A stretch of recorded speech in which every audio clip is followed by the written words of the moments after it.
반갑습니다. 오늘은 안디옥 교회의 선교라는 제목으로 말씀드리겠습니다. 사도행전 13장 2절의 말씀. 주를 섬겨 금식할 때에 성령이 이르시되 내가 불러 시키는 일을 위하여 바나바와 사울을 따로 세우라 하시니. 그리스도인들은 예수 믿자마자 선교사와 같습니다. 믿음을 증언하지 않고서는 견딜 수 없는 사람이 바로 그리스도인인 것입니다.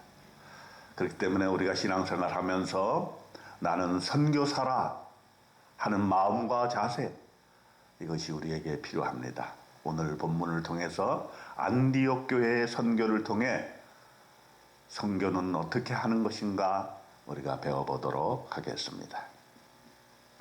첫 번째로 생각할 것은 선교는 하나님이 불러서 시키는 일을 하는 것이다 라는 것이죠. 오늘 본문에 뭐라 그랬습니까? 주를 섬겨 금식할 때에 성령이 이르시되 내가 불러 시키는 일을 위하여 그랬습니다. 내가 하고 싶은 일을 하는 게 아니죠. 하나님께서 여러분과 저를 불러서 일을 시키고자 하는 거예요. 사실 우리가 예수 믿는 것도 하나님께서 나 자신을 위해서 구원하시기 위해서 예수를 믿게 해 주셨지만은 사실은 그 궁극적인 목적은 하나님의 일, 하나님의 뜻, 하나님 나라를 성취하기 위해서 나를 불러주고 내가 할 일이 있기 때문입니다. 내가 하나님의 큰 나라의 영역에서 어떤 역할을 담당해야 될 것인가, 이걸 우리가 기도 중에 받아야 되는 것입니다. 여러분, 우리가 기도 중에 하나님이 나에게 어떤 일을 시키는가 잘 성령의 음성에 귀를 기울이시기를 바랍니다. 두 번째 생각할 것은 선교는 함께 해야 한다는 것입니다. 오늘 본문에 바나바와 사울을 따로 세우라 그랬습니다. 이 바나바와 사울은 성격도 다르고 또 어떤 추구하는 바도 다르고 이렇게 좀 이렇게 비슷한 면이 별로 없어요. 그런데도 하나님께서 성령께서 이 두 사람을 따로 세워서 둘이 함께 가도록 한 건 반드시 이유가 있는 것입니다. 예수님께서 제자들을 보내실 때도 둘씩 보내셨죠? 선교도 둘씩 하는 거 좋습니다. 이것은 혼자 독불 장군식으로 하게 되면 하나님의 뜻을 거스릴 수가 있다라고 하는 것입니다. 우리가 기도도 혼자 골방에서 기도해야 되지만 더 나아가서 함께 기도하는 것을 게을리해서는 안 됩니다. 왜냐하면 혼자 기도하면 엉뚱한 방향으로 갈 수도 있어요.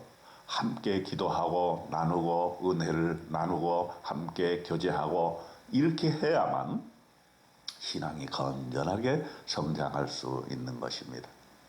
그래서 예배도 혼자 집에서 영상으로 예배 드리는 것 편하고 좋을 것 같지만 그게 좋은 게 아닙니다. 함께 모여서 예배 드려야 하는 것입니다. 여러분, 전쟁을 치를 때에 맨 앞에서 총을 쏘는 부대가 있어요. 전투 부대가 있어요. 근데 그 전투 부대 혼자만 잘해가지고 되는 게 아니지 않습니까? 전쟁에서 이기려면은 다 함께 해야 되는 거죠. 어떻게 해야 됩니까? 후방에서는 포 부대가 포를 쏴줘야 됩니다. 때로는 탱크 부대가 총알바지가 되어서 보병 부대보다 앞서서 먼저 길을 개척해 나가야 됩니다. 또 비행기는 하늘에서 포탄을 내려줘야 됩니다. 후방에서는 물자와 식량을 공급해 줘야 합니다. 전쟁은 혼자 하는 것이 아닙니다. 영적 전쟁도 마찬가지입니다. 오지에서 선교하는 선교사님만 중요합니까? 그렇지 않습니다. 주방에서 설거지하는 주부들 중요합니다. 어떤 교회 목사 사모님께서 이제 남편 목사님께서 담임하시던 교회에서 은퇴하고 이렇게 소회를 밝혔다고 합니다. 나는 남편 목회하는 동안에 주방에서 기도하면서 주방 선교사의 역할을 잘 감당하게 된 것을 하나님께 감사합니다. 참으로 감동적인 고백이 아닐 수가 없는 것이죠. 우리가 어떠한 상황에 처해 있든지 간에 우리가 그 지역에서, 그 장소에서, 그 일에서 선교사의 역할을 감당하게 되는 것인데, 그렇기 때문에 우리가 곳곳에서 함께 기도하고 함께 선교를 후원하고 함께 선교사가 되고 이렇게 하는 것이 하나님의 뜻을 이루는 첩경이 되는 것입니다. 세 번째로 생각해야 될 것은 선교사는 선교지에서 뼈를 묻을 각오를 해야 된다는 것입니다. 바나바와 사울이 제1차 선교 여행을 감행합니다. 실루기아, 구브로, 살라미, 바보, 밤빌리아, 버가에 이르렀습니다. 그런데 보조원으로 갔던 요한 마가가 그들에게서 떠나 예루살렘으로 돌아가 버렸습니다. 무슨 이유일까요? 성경에 나타나지 않지만은 학자들은 세 가지 정도로 요약을 합니다. 마가가 부유했기 때문에, 금수저였기 때문에 어려운 일을 감당할 수 없었다. 또는 마가가 바나바의 조카였고 바나바랑 친했는데 이제 바울이 자꾸 바나바의 위치보다 더 높아지려고 하니까 그것이 신경질이나 바울과 의견이 충돌이 돼서 떠나갔다. 또는 버가라는 데서 떠나갔는데 그 버가라는 곳에서 아마 무슨 일이 일어났지 않았겠느냐. 성경에는 나타나지 않았지만 뭔가 심대한 문제, 어려운 문제, 극복하기 힘든 문제들이 발생했을 가능성이 있다. 이것을 견디지 못하고 마가가 선교 일정을 다 이루지 못하고 바울과 바나바를 떠나서 예루살렘으로 돌아가 버렸습니다. 자, 이러한 태도, 이것은 참으로 우리에게 있어서는 안 될 태도입니다. 우리가 하나님의 일을 할 때에 도중에 무슨 일이 있다고 해서, 도중에 마음이 안 든다고 해서, 저 사람이 싫다고 해서 하던 일을 그만두면 안 됩니다. 이것이 정말 하나님의 일이고 하나님의 선교 사역이라면 끝까지 해야 되는 것입니다. 끝까지 협조해야 되는 것입니다. 교회가 선교사를 파송할 때 어렵다고 선교비 안 보내면 됩니까? 선교사는 거기서 굶어 죽으라는 말입니까? 어떻게 해서든지 끝까지 그 선교사를 후원하고 생활에 어려움이 없도록 도와주어야 하는 것입니다. 마가의 이러한 태도는 바울이 제2차 선교 여행을 떠날 때에 마가를 데려가지 아니하려는 이유가 되는 것입니다.